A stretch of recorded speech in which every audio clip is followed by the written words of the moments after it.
Australia has voted in favour of Palestine's membership to the UN General Assembly.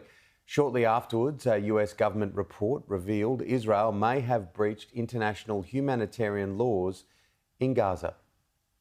Having previously abstained, Australia has split from its closest allies and voted in support of the United Nations General Assembly resolution to grant Palestine membership. We welcome the Australian government's vote on this. We're disappointed that the motion was voted, that the motion was watered down. There's less than what we need.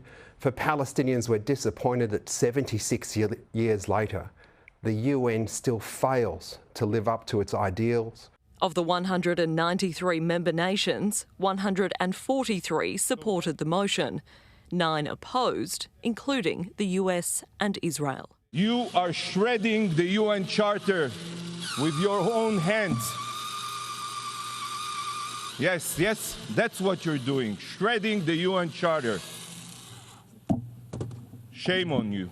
The vote does not give Palestinians full membership, but awards more rights and privileges as a non-member observer state. Australia's Foreign Minister Penny Wong says it is not a formal recognition of a Palestinian state, but an affirmation of Australia's desire to see a full two-state solution. I want to say this is a clear rejection of the goals and methods of Hamas.